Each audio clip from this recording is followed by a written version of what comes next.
எதை கொடுத்தாலும் சரி தூய்மையாக்குவோம் ஒரு எண்ணம். அதுக்கப்புறம் அவனுக்கு கற்றுக்க ஆரம்பிச்சிடுவான். அவன் பக்கம் திரும்பிட்டா போதும். எப்படி அவனை அழைக்கணும் அவன் கற்றுருவான் எல்லாத்துக்கும். இரவு அறுப்படை யாரும் தடுக்கப்பட்டதா இல்லை.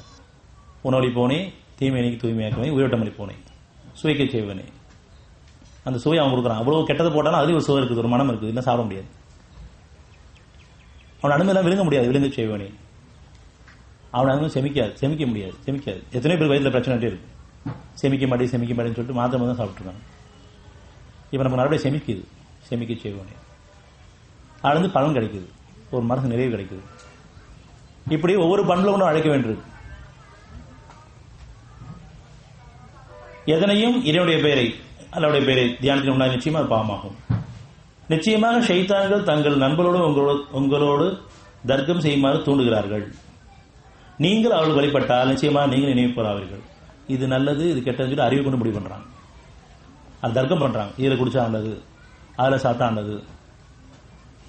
எதெல்லாம் இறைவன் அனுமதிக்கிறீ அதை சாப்பிட சொல்லி தர்க்கம் பண்ணுவாங்க. அதுல நன்மை இருக்குது. அறுசுவையில் அது ஒரு சுவைன்னு சொல்லுவாங்க. அவன் வேண்டான்னு சொல்லிட்டு நன்மை தான், தர்க்கம் பண்ண வேண்டாம் அறிவை கொண்டு. நம்ம ஏற்கனவே பழகிட்டேன் காரணமாக நிறைய டீ சாப்பிட்டு பழகிட்டோம். அதுக்காக நல்லதுன்னு சொல்ல முடியாது. நமக்கே தெரியுது டீ சாப்பிட தப்புன்னு சொல்லிட்டு.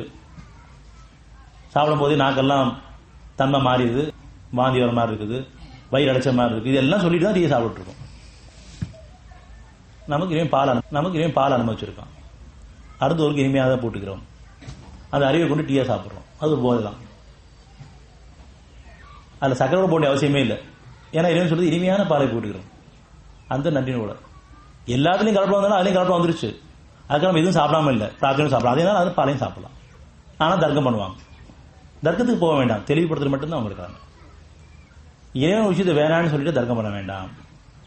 ஏத்துக்கிட்டா அதற்கான ஞானங்கள் கொடுக்கப்படும். தெளிவா யாரெல்லாம் ஏத்துக்கிறாங்களோ இது வேண்டாம் இறைவனே, ஆனா நீ பிடிச்சிட்டு சாப்பிட்டு இருக்கேன் மன்னிச்சு மீட்டு கொடுன்னு கேட்டா போதும். அதில் மீட்டு கொடுக்க அவன் போதுமான. தர்க்கம் பண்ணுவேன்னு சொன்னா நன்மையில இழந்துருவோம், எல்லா நன்மையும் இழந்துருவோம். அதனால தர்க்கம் பண்ணக்கூடாது. வேதத்தை கொண்டு தெளிவுபடுத்தும் பொழுது தர்க்கம் கூடாது. மனசுக்குள்ள கூட நான் காலகாலமா செம்பு தண்ணி தான் குடிப்பேன், எனக்கு இப்படி சொல்லியிருக்காங்க அப்படின்னு சொல்லிட்டு நீங்க அதையும் தர்க்கம் பண்ண வேண்டாம். இறைவன் வேணான்னு சொன்னா வேணாம் விரும்புது, மாற்றி அமைக்கப்பட்டோம். அதுவரைக்கும் எங்க சுவை பிடிக்குதா பாவனி கூட சாப்பிடுது, அதையும் மாற்றி அமைச்சிருவோம். அந்த சுவை பிடிக்காம ஆகிடும்.